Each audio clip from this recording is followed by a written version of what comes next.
Well, Pia, the order to reinstate Superintendent Marvin Marcos is such a very sensitive issue and a potentially controversial one that only a highly placed official can do such a move. Remember, the original charge of murder has been downgraded to homicide, and so senators were focused they are questioning on the discretionary powers of the commander-in-chief, especially on police officers who are suspended, and worse, those who found to have conspired to kill. Justice Undersecretary Reynante Orceo stresses the president did not intervene when the Department of Justice downgraded Superintendent Marvin Marcos's murder charges to homicide. The Internal Affairs Service of the PNP, the National Bureau of Investigation, and the panel of prosecutors from the DOJ are one in saying Marcos and his men committed murder in the killing of Albuera Mayor Rolando Espinosa in November last year. The Senate even concluded the killing was premeditated. Justice Secretary Vitaliano Aguirre himself agreed during a Senate probe then that Marcos and his men indeed murdered Espinosa. But Orceo changed the recommendation of murder charges to homicide. At wala naman nagdagdag na ebidensya pag-file ng petition for review. Bakit na iba yung findings ninyo? Actually, Your Honor, it's about appreciation of evidence and facts, Your Honor.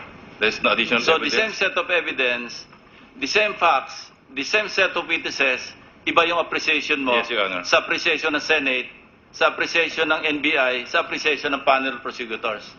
That's correct, Your Honor. Orceo insists no one influenced him in his decision. Maniniwala ba kayo na ang ginawa ni Orceo ay walang basbas ng kanyang sekretaryo?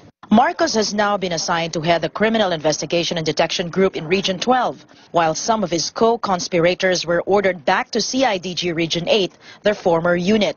The PNP chief couldn't help but say it was his boss who ordered him to reassign Marcos, which he later admits as something out of normal procedure. Yung reinstate ba naman ninyo na OIC pa rin doon ng CIDG? Ano ba naman yun? Wala na kayong ibang makuha?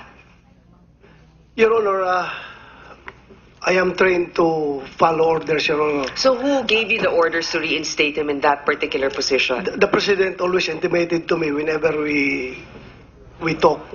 He said that kung pwede nang patrabahuin yung mga tao niyan, kung wala nang nagbabar sa'yo, patrabahuin mo na yan. Kasi sayang sumusweldo yung mga tao na yan, yung pera ng gobyerno, sweldo nila, tapos wala silang ginagawa. The PNP chief could only defer to the president if this case will lower the morale of the police. Well, you better ask the President. Ano ang wisdom niya dyan? After the hearing, Senate Committee on Public Order and Dangerous Drugs Chair Panfilo Lacson and Senate Minority Leader Franklin Trilon are convinced there's a cover-up to allow Marcos to return to work. Very loud yung signal and then ganito yung nangyari. So we have all the reason to suspect na parang kinakadel masyado si Marcos dito. Ginawa natin lahat ng mga proseso. Kung cover-up magsabihin, siguro kung from the start hindi natin pinapapile yung kaso, baka may cover-up. Senator Lacson was also telling us that he suspects that Superintendent Marvin Marcos is up for promotion because he was reassigned to CIDG Region 12, but this was immediately denied by General De La Rosa. And so Senator Lacson will set another hearing to conduct this investigation. Right now we have no date yet, but definitely they're going to invite Justice Secretary Vitaliano Aguirre, who failed to attend today's hearing. Pia. Yeah, so Cecil, why was the Justice Secretary not around? Well, we were told by Undersecretary Orceo that the Justice Secretary had a commitment in Bulacan. But of course, definitely, we were told by the senators that during the next hearing, they will see to it that the Justice Secretary will be around to shed light on more of the issues, especially on allegations that he said, that were told that he tried to tell his Undersecretary to do so. Pia.